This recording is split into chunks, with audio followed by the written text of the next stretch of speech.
Good morning, everybody. Welcome to the Rangers Review morning briefing for Thursday, the 24th of November. I'm Derek Clark, and I'm joined this morning by Joshua Barrie live from Rangers Review HQ. How's it going, Joshua? It's going good, Derek. Yeah, good to be with you. Hopefully the Wi-Fi holds up in HQ, unlike the other day, but it has been a bit better. Yeah, absolutely. Fingers crossed that we don't encounter any issues with regards to the broadcast quality. People are tuning in to talk all things Rangers, and there's lots to talk about. Michael Beale edging closer to a Rangers return. We'll talk about that shortly, folks. Just a reminder, though, we've got that Black Friday offer on just now. It launched on Monday.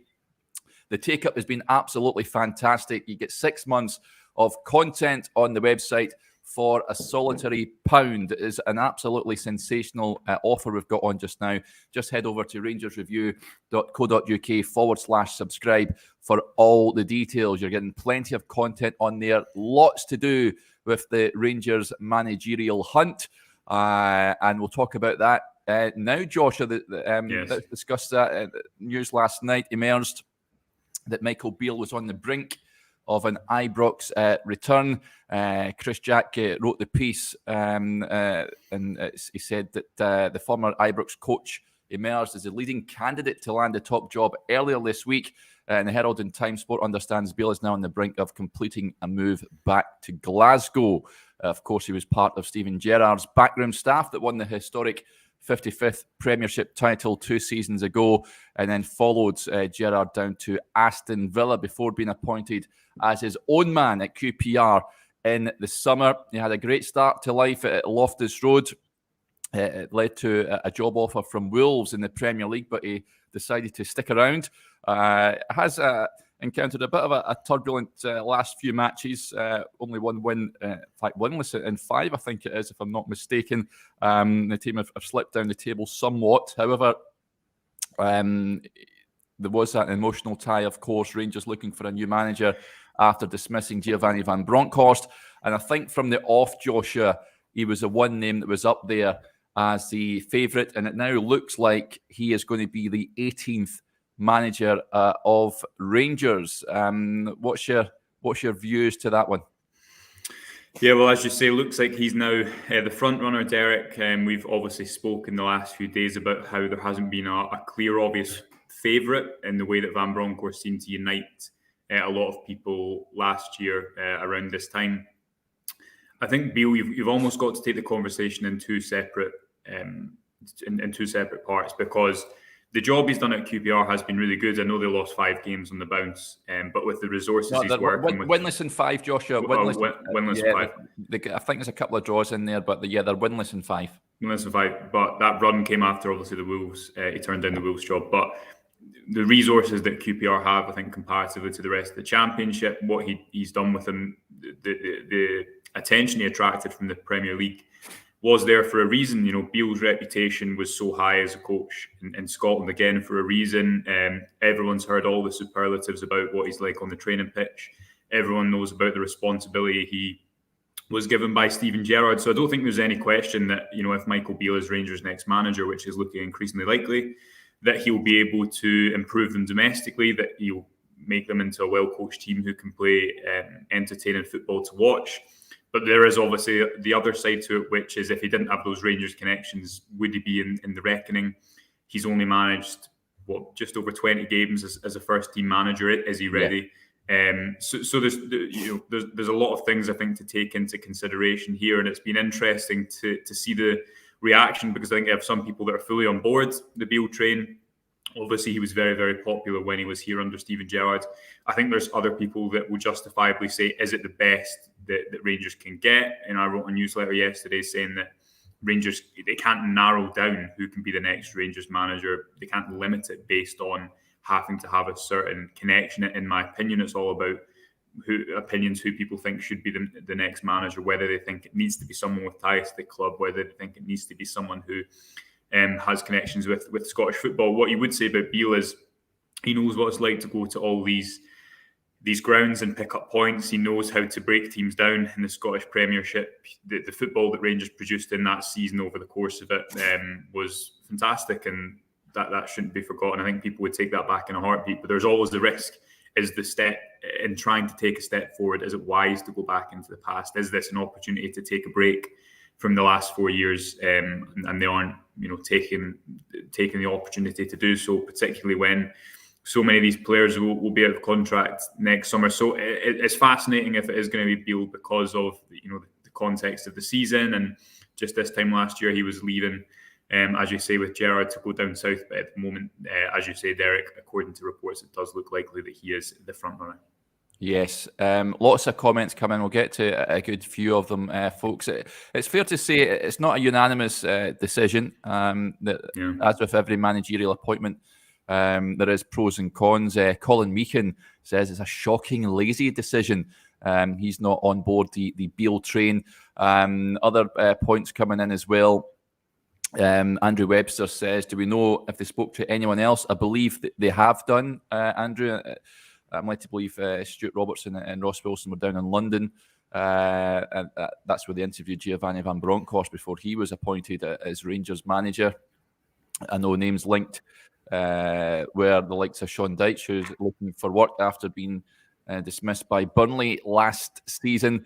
Other names included the Swiss coach, and you did a bit of a tactical analysis on him, Joshua Gerardo Seoane. I think that's how you pronounce his name. He is certainly one that pricked the ears up, I've got to say. Good track record with young boys in Switzerland, and then Bayer Leverkusen last season, done terrifically well. May consider himself unlucky to have been dismissed by them after a recent run of poor results. But there is real quality coaches out there, isn't it? If Michael Beale is the man, then it just shows you that the Rangers board really rate them really highly, because there is some good candidates out there. Yeah, and as you say, Derek, we don't know if they've spoken to, I think it's Seoane, but he was one of the names that was quite high on a lot of the bookmakers' lists. So one of the things that we like to do on the website is take a bit of a look at these types of managers and give a bit of context as to what their background is. He had a really impressive record in Switzerland. I think won 3 successive titles, left the Swiss league with the highest ever average point total, 2.3 per match.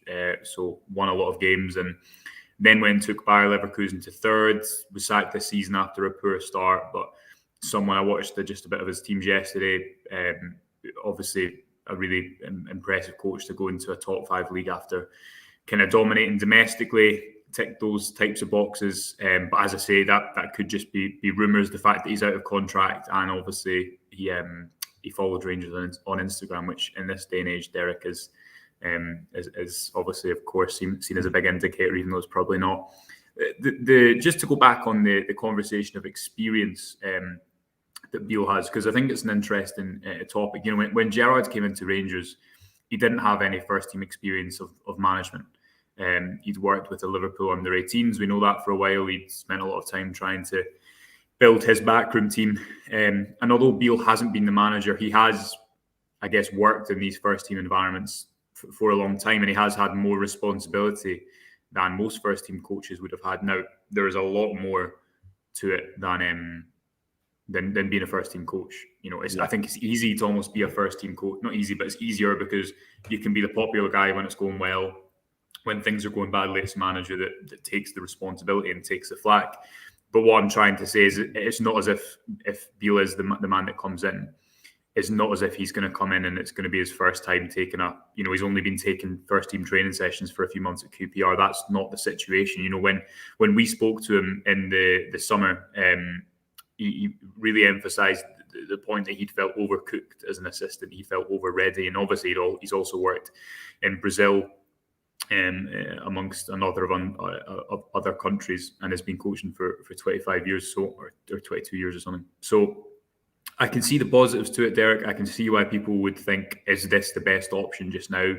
Is this the board taking the safer option?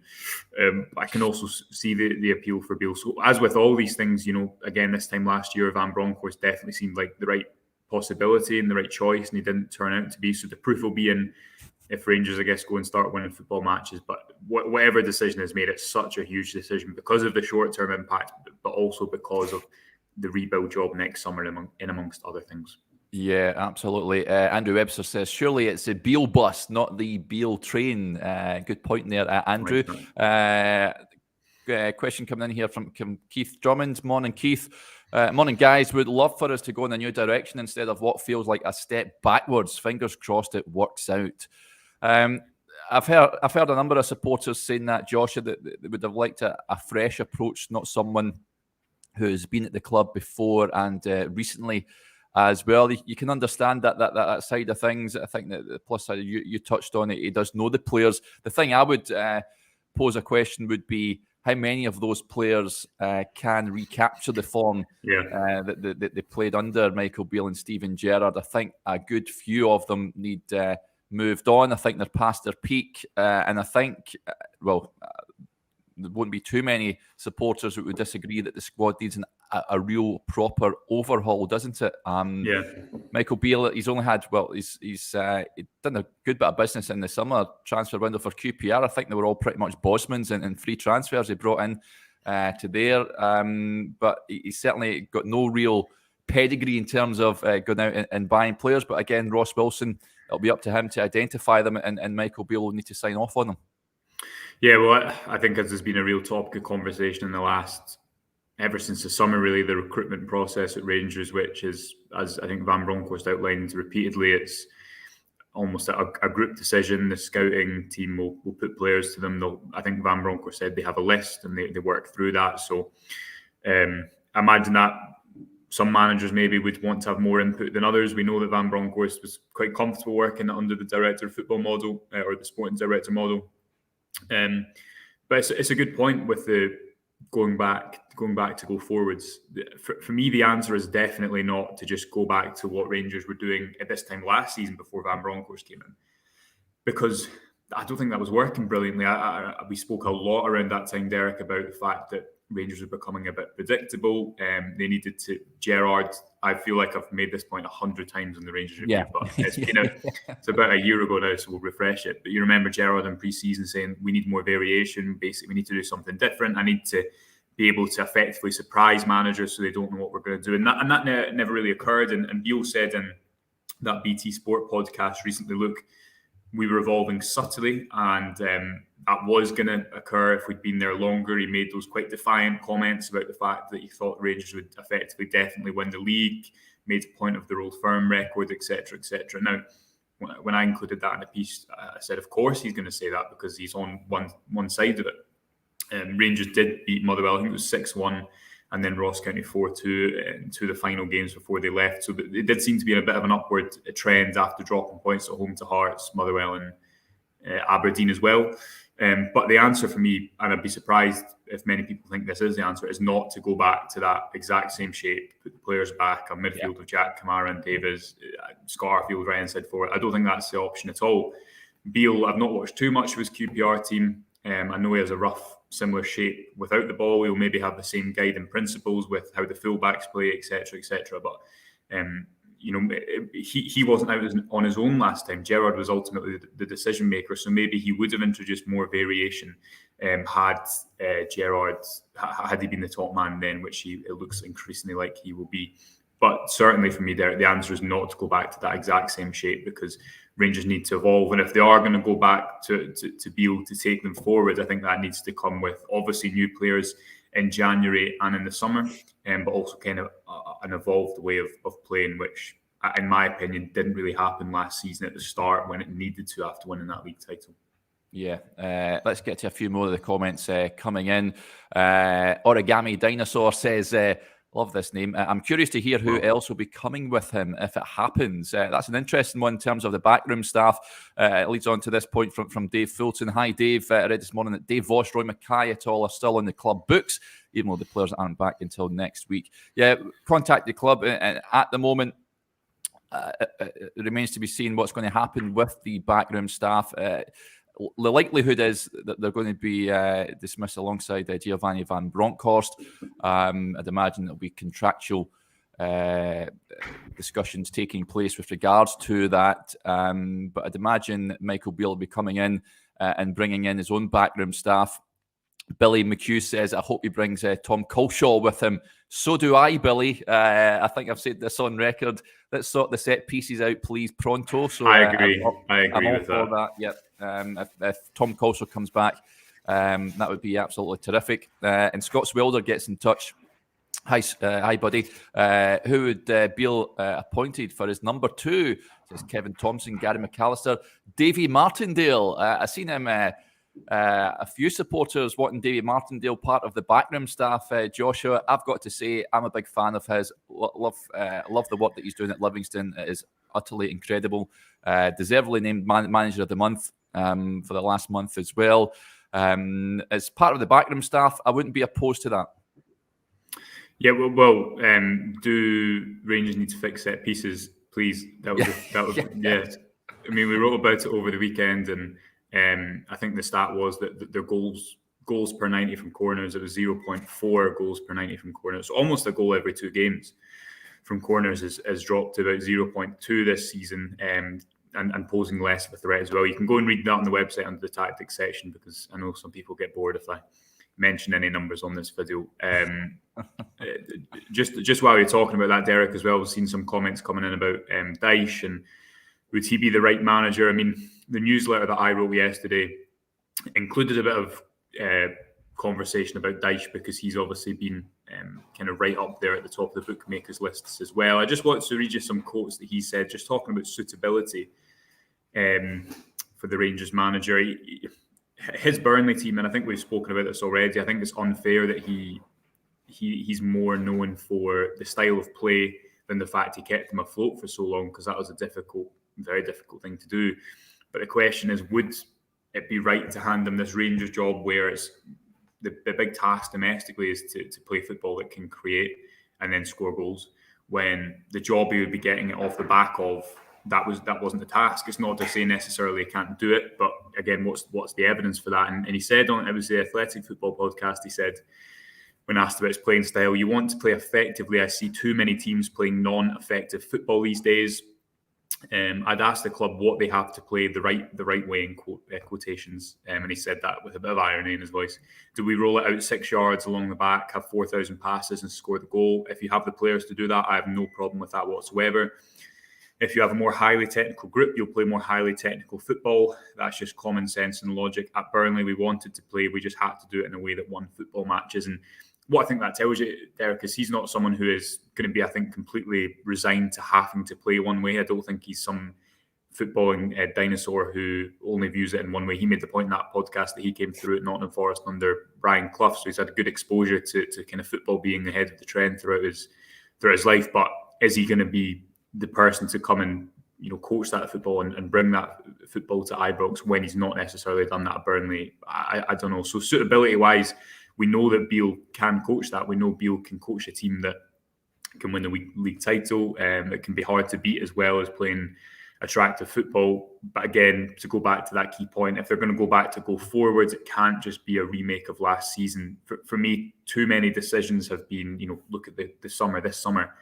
It was holding on too much, I think, instead of trying to rebuild this summer and trying to get maybe one more season out of this squad. And ultimately, that's been shown to be the wrong decision. So with the new manager decision, if it is Beale that comes in, I think there needs to be a real look towards the future and not towards the players that used to play in the system and how, how it used to work. Yeah, and I think some of the players have to be looked to be moved on. Jim McCarroll makes a good point. Hi, Jim. We'd like Culshaw back as set piece coach, and Defoe as forward coach. Again, would not be opposed to that whatsoever in the slightest. And Aldo says Leon Balogun return. Of course, took him with him to QPR. Rangers, of course, I've never known a season like it when they've had so many injuries, Joshua, especially defensively. So many players out, and not just out long term. Leon Balogun to return, would you be opposed to that? I just remember that again this time last year after that Hibs game where Leon Balogun got substituted off. I think it was when he played too many games, to be fair to him, so he was carrying an injury. But for one of the goals, I would just say that, again, it's probably, I don't think you have to look to the past to go for it. I know Rangers ultimately are probably with their with who they appoint as their new manager, but I don't think that will happen. It would be nice to just see Goldson and Davies have a bit of a long-term run together at the back, but that would be a novelty based on the kind of the availability so far. I think they've only started 3 or 4 games together so far. Maybe a little bit more. One can only hope. Yeah, one can only hope we see that at some point shortly. Good question. Graham Brown says, bring back Archie Knox. He would kick them into shape. I would, get him in some capacity. I was actually speaking to Gordon Petrich yesterday, folks, and he spoke really highly of Archie. He says he was absolutely fantastic in the dressing room. Him and Walter had a great understanding and ability to control that dressing room, and a dressing room full of absolute stars at the time in the 90s. So, Archie Knox, a legend of the club. This question here from Gordon Bond gets in touch. He says, Beale would be an absolutely massive gamble if he was the next manager. Can't be because of his QPR management record. So must be because of what he did at Ibrox. Tend to agree, Gordon. I think that's a huge factor as to why Rangers have identified him.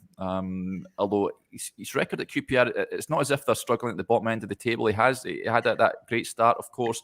The Championship is a marathon. You see clubs having dips in form and then winning a number of games on the bounce. It's how it rolls. They play a huge amount of games.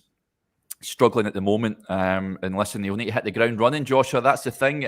A lot of fans, and when he was up at the Aberdeen game, were delighted to see him in the likes of the Loudon Tavern and the District Bar and what have you. But the thing is, he's got to deliver results at the end of the day. It's okay being a fan's favourite, but as we've seen with Gio, that it only lasts so long. You need to start delivering on the pitch, starting against Hibs on the 15th of December. Yeah, well, I'm just looking at the fixtures now, Derek. It's Hibs at home, Aberdeen away, Ross County away on the 23rd of December, Motherwell at home before the Old Firm at Ibrox on January 2nd. So, a couple of difficult games in there, and then Rangers go away to Hearts and Hibs on match day 24 and 26, early February. So, yeah, it's a tough run to get started with. But again, I guess the argument for Beale would be that he knows how to get results in those games. We don't know exactly how. We know he was so influential in the training pitch. You don't know how much of his decision making went into the match day. Certainly, from his reputation, from what you'd see at the sideline, it looked like he was very much, the decision maker alongside Gerrard at points. It'd be interesting to see what Steven Gerrard thinks about all this as well. A year on again. That's interesting, yeah. From leaving, but yeah, I mean, can you foresee that, Joshua, when Gerrard left just a little over a year ago, going down to Aston Villa? That I think at the time Michael Beale was certainly one that the supporters wanted to see stay on at Ibrox and take over. A la Walter Smith when Graham Souness left. However, that didn't appear the case. But could you envisage now, a year down the line, Rangers would have had Giovanni van Bronckhorst and now Michael Beale returning? It's football's bonkers at times, isn't it? Yeah, and I guess another one of the arguments would be, well, why not Beale last year if now? And what's he done in the intervening period to... Good point. Do you know what I mean? To justify that decision. And obviously you can say, Rangers got to European final with Giovanni van Bronckhorst. Don't think anyone would trade that. But just from a decision-making point of view, what is Beale...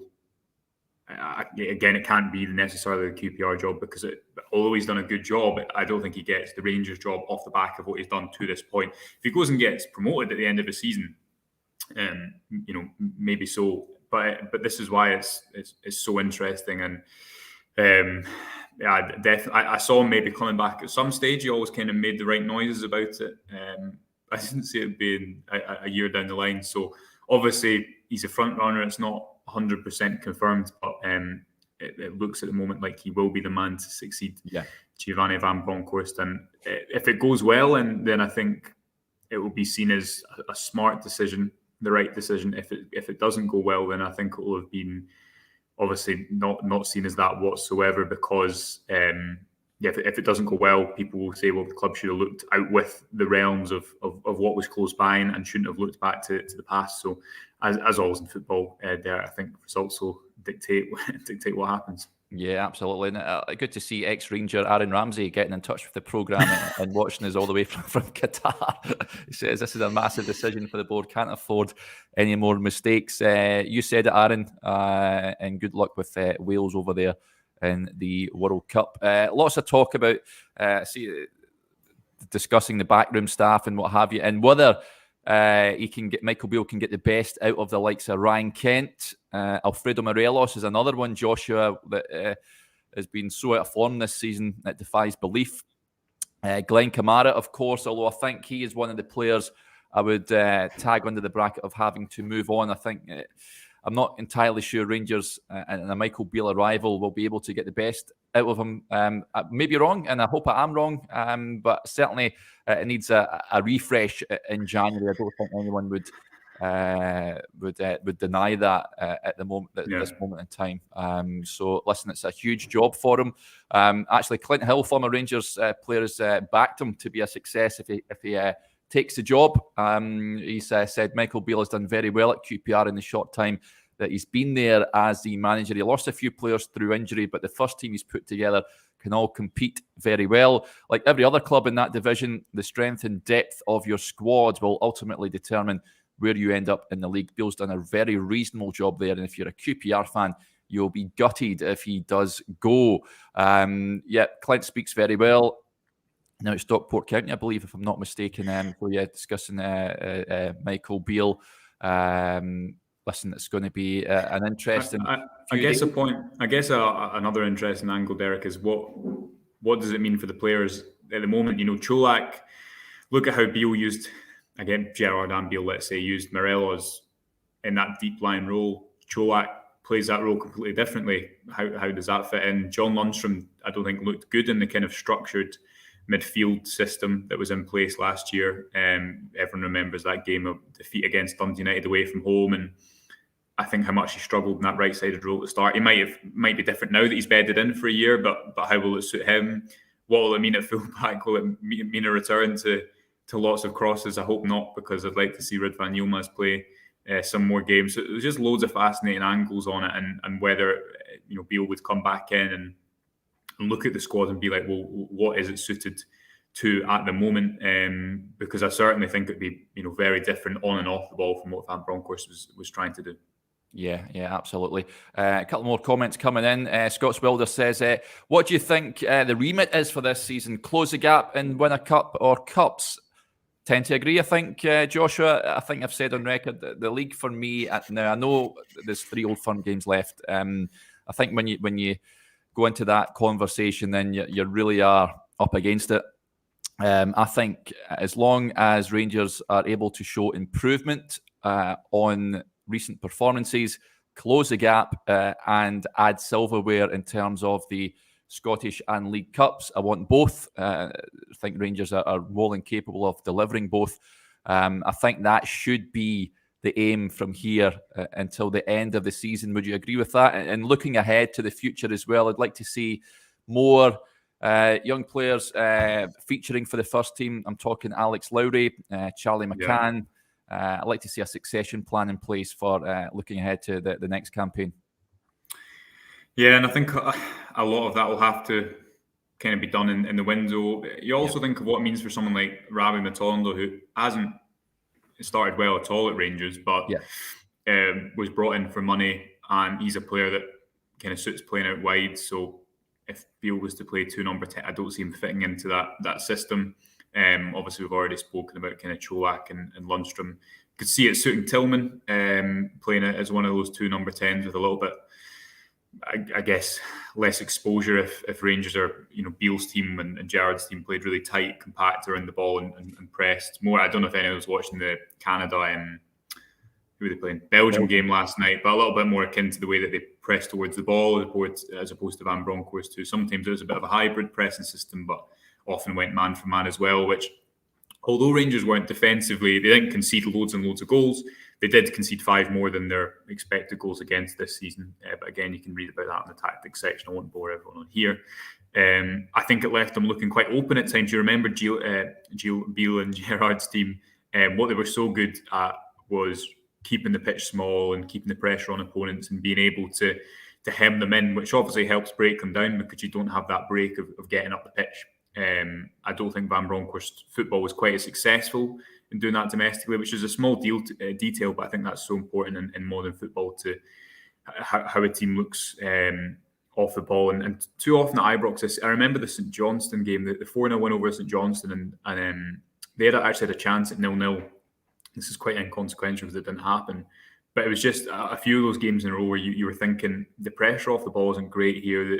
It's too easy for the opponents to get up, a bit too comfortable for them when they get the ball. I don't think that would be the same under Beale, and if he was to come in, I think they'd be a lot more aggressive as a unit, which I guess would be a positive. But it'd be intriguing to see what happens for all these players. Derek, Alex Lowry is definitely one who I think everyone would like to see get some more game time a year on from kind of when he made his debut, or just short of a year on when he made his first team debut. Yeah, and before we go, I just wanted to get your take on this, Joshua. I think that this was what we planned to talk about on Monday, right, prior to the big news that Rangers made the managerial change. Kenny McLean came out and said he would like to play for Rangers. He's a Rangers fan, of course. Scott Nichols says, "We signing Kenny McLean. Would you like to see him pitch up at Ibrox in January?" We knew it was going to be a slow week if we were starting with a transfer rumour from down south. I think he's 32 now, is he? So I'd be surprised. Obviously, he's a Scotland international. He's not a bad player, but I'd be surprised if he's on the short list. But Rangers need to sign a lot of players in January in the summer window. So I guess you never know, but I'd be surprised. Yeah. I'm sure there'll be lots of players, folks, that are linked with Rangers come January. As I mentioned earlier on, I think a squad overhaul is in need at Ibrox, and it certainly looks like Michael Beale will be the man who will be entrusted to oversee that squad overhaul. He is closing in on a return to Ibrox. Stay tuned to all our social media accounts and also the website, folks, for all the latest from Ibrox. We should see, I'd imagine, some movement in the next day or so with regards to that managerial void being filled. Just a reminder as well, we've got the Black Friday offer. You can see the little ticker below, and the link is in the description for the video as well. Lots of you taking advantage of the website, the offer we've got on just now. 6 months coverage for just £1. Head over to rangersreview.co.uk/subscribe for all the details and to sign up. It's dead easy to do so. And as you can see the little banner on the video as well, you can subscribe to our YouTube channel. Also, we're nearing 10,000 followers on there too. So thanks to everyone for their support. We'll be back again tomorrow, perhaps with some more news with regards to filling that managerial void. But until then, enjoy the rest of your